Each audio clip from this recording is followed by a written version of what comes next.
UGC bill जो सरकार ने अभी पास किया है, छात्र सड़क पे हैं और आम जन मांग कर रहे हैं कि ये गलत हो रहा है, तो थोपने की नीति से इस बिल को लाया। मतलब एक सोची समझी साजिश थी। अच्छा, तो इस बिल के पॉजिटिव और नेगेटिव पॉइंट दोनों हैं। हमारे देश में शिक्षा बहुत जरूरी थी। वर्तमान स्थिति ऐसी है कि जहाँ शिक्षा का बजट काटा जाता, काला कानून ही था ना, कितने लोगों की जान चली गई। कई लोगों की जान जाने के बाद सरकार यदि ये कहती है कि बिल गलत था, तो जिन लोगों की जान गई वो जान वापस कैसे आई? यूजीसी बिल जो सरकार ने अभी पास किया है और अभी हाल ही में 1-2 दिन पहले सुप्रीम कोर्ट ने जो है उस पर स्टे लगा दी है, तो इसके बारे में क्या विचार है आपका? देखिए, कोई सा भी बिल वो लाया जाना चाहिए कि जिससे आम जन के हित का कार्य हो। बिना तैयारी के, बिना प्रिपरेशन के, बिना स्टूडेंट से बात करके बिल लाया गया।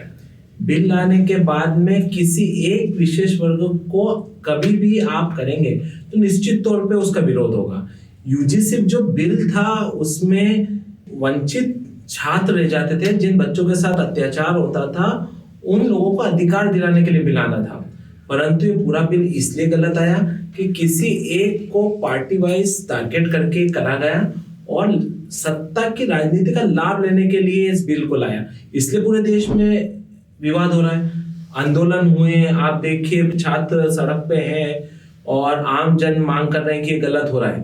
तो आप देख ले, न्यायालय ने भी इस पे रोक लगा दी है। तो मुझे लगता है कि यूजीसी जो बिल था उसको सरकार ने प्रिपरेशन करके नहीं लाया गया, सरकार ने थोपने की नीति से इस बिल को लाया। मतलब एक सोची समझी साजिश थी। बिल्कुल, ये मैं बार बार आपसे कह रहा हूँ, इससे पहले भी कहा कि बिल्कुल सोची गई साजिश है कि कोई भी बिल को आप जिस लोगों के लिए, जिस आम जन के लिए लाना चाहते हो, आपने छात्रों से तो चर्चा ही नहीं की, आपने कैंपस का वातावरण तो जाना ही नहीं। जब कैंपस के अंदर का माहौल जानते तब बिल तैयार होता। अब आपने तो थोपने का बिल लागू कर दिया और उस बिल को पास भी कर दिया, तो निश्चित तौर पे उसका नुकसान किसको होना है? कहीं ना कहीं हमारे भारत की जनता को, हमारे छात्रों को इसका खामियाजा तो उनको ही भुगतना है। बिल लाया दूसरे के द्वारा जाता है और थोप दिया दूसरों को जाता है। तो इसी कारण शिक्षा के क्षेत्र में आप देखिए, कोई भी बिल आ रहा है तो छात्रों के हित के अनुरूप नहीं आ रहा है। निरंतर आप देख रहे होंगे, यूजीसी जैसे ही लागू हुआ उसी दिन से आप ट्विटर देख लो, वो ट्रेंडिंग पे है। आप ग्राउंड देख लो, जमीन देख लो, जमीन पे लोग आंदोलन कर रहे हैं। और इसके साथ में अच्छे वक्ता, अच्छे लीडर और सब लोग उसका विरोध कर रहे हैं। जिन्होंने बिल लाया उनकी पार्टी के लोग ही इस्तीफा दे रहे हैं। आप सोचिए कि जिन लोगों ने जिस बिल को लागू किया उस पे सबसे बड़ा प्रश्न से उनके घर में उठ गया। तो आपको क्या लगता है, यूजीसी मतलब एक वो बिल कि जहां अधिकार मिलता, यूजीसी का मतलब क्या, जहां छात्र अपनी शिक्षा ग्रहण करता है, उस शिक्षा में जो वंचित लोग थे, जिन छात्रों के साथ कैंपस के अंदर अत्याचार होता है, उन लोगों को एक अधिकार मिले, उसके लिए आना था। और उस तरह का तो बिल लाया ही नहीं गया और इसी का खामियाजा आज छात्र भुगत रहा है। अच्छा, तो इस बिल के पॉजिटिव और नेगेटिव पॉइंट दोनों हैं।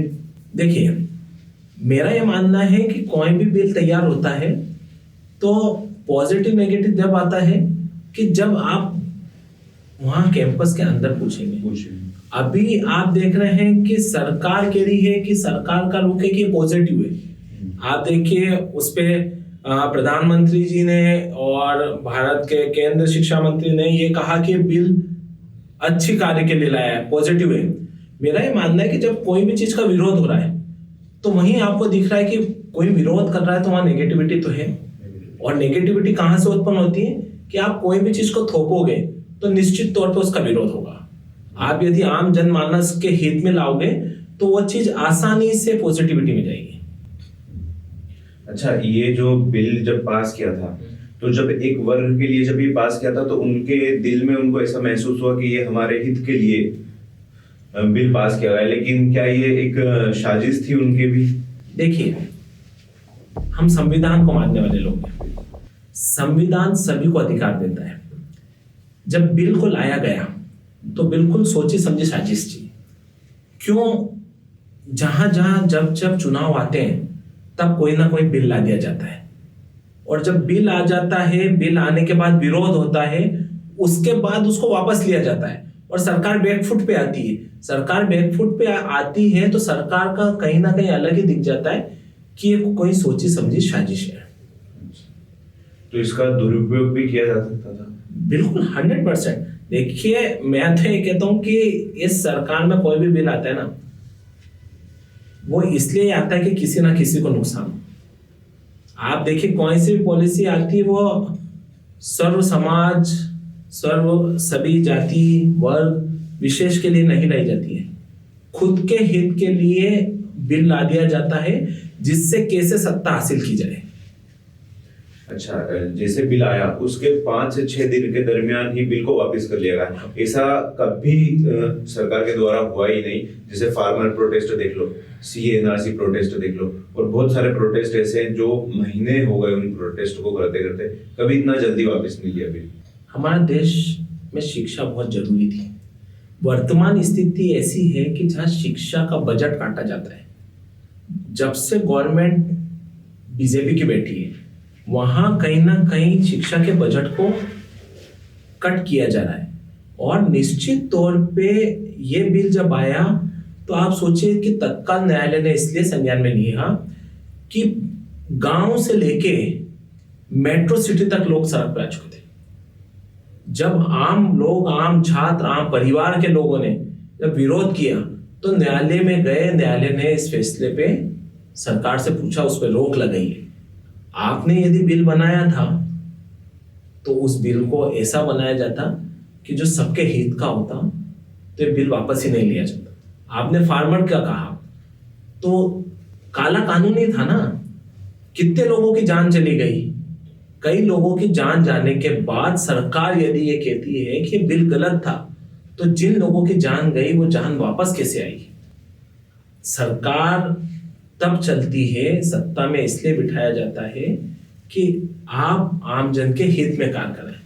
पर आप देखिए, कई कानून ऐसे आए कि जिससे मणिपुर अभी भी जल रहा है। मणिपुर जल रहा है ना, किसकी गवर्नमेंट है, वहां क्यों नहीं जाती सरकार? प्रधानमंत्री गए नहीं गए? मणिपुर जला। आप सोचो, काला कानून लाए, किसान के लिए बिल लेके आए। ऐसे बहुत सारे हैं, आप बहुत सारे देख सकते हैं कि निरंतर सरकार की नीति से आम जन बहुत परेशान है। आप देखो आज क्या हुआ। आज सरकार का बजट आया ना, शिक्षा का क्या था उसमें? शिक्षा और स्वास्थ्य पर कोई ध्यान था? आप सोचिए कि ये मैं नहीं कह रहा हूं, ये विशेषज्ञों ने कहा कि आज 8 करोड़ रुपए का लोगों का नुकसान हुआ है। तो शहर में यदि इस देश में जहां लोग निवेश करते थे उसका ग्राफ गिरा है, तो इसके ऊपर इसकी भरपाई कौन करेगा? सरकार ही नीति बनाती है। और पहले जो नीतियां बनती थी वो लोगों के साथ सामूहिक चर्चा करके नीतियां बनती थी।